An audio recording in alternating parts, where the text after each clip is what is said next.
कल्पना खरातचा शोध लागेना, एसआयटी आणि शिर्डी पोलिसांची पथकं फरार, कल्पनाच्या मागावर, कल्पनाचा मोबाईलही नॉट रिचेबल। बोंधू अशोक खरात प्रकरण, एसआयटी तपासात धक्कादायक माहिती समोर, खरातच्या कॅश नेटवर्कचे अनेक पैलू उघडकीस, खरातची 4 वर्षात सुमारे 70 कोटींची प्रॉपर्टी खरेदी। बोंधू अशोक खरातची आज व्हीसीद्वारे हजेरीची शक्यता, दुसऱ्या गुन्ह्यात पुन्हा पोलीस कोठडीसाठी सरकारी वकील मांडणार बाजू। मंत्रालयात प्रवेशातील डीजी ॲपचे 10,000 कार्ड गहाळ, मंत्रालयात येणाऱ्यांनी कार्ड परत न केल्याची माहिती, विश्वसनीय सूत्रांची जय महाराष्ट्राला माहिती।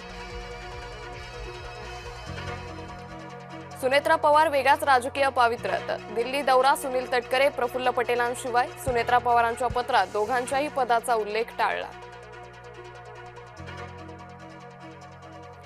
विधान परिषदेसाठी भाजपात इच्छुकांची मोर्चे बांधणी, राज्यसभेसाठी नंबर न लागलेल्या इच्छुकांची लगबग, भाजपच्या वाटेला 4 जागा, इच्छुकांची मात्र भाऊगर्दी।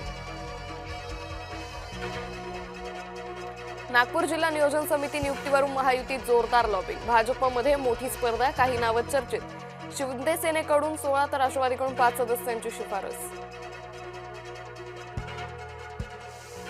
आंबा आणि काजू उत्पादक शेतकऱ्यांना मदत करणार सरकार, शेतकऱ्यांच्या पाठीशी, मंत्री नितेश राणे यांची माहिती।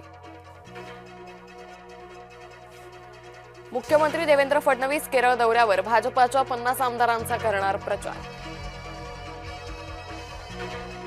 राज्यात एलपीजी तुटवड्यामुळे सरकारची धावाधाव, रॉकेल वितरणासाठी तारेवरची कसरत, परवानाधारकांच्या कमिशनमध्ये दुपटीनं वाढ। संदीपान बुमरेंच्या चालकाला पोलीस नोटीस, हिबानामा प्रकरणी चालक जावेद शेखला नोटीस पाठवणार। अकोल्यातील फरार पोलीस राजेश जाधव अखेर अटकेत, जठार पेठेत जाधवला ठोकल्या बेड्या, अटकेतील महिलेकडे शरीरसुखाची केली होती मागणी। नाशिक शहराचा पाणीपुरवठा येत्या शनिवार रविवारी बंद, जलवाहिन्यांच्या दुरुस्तीच्या कामामुळे निर्णय, काटकसरीने पाण्याचा वापर करण्याचं पालिकेचं आवाहन।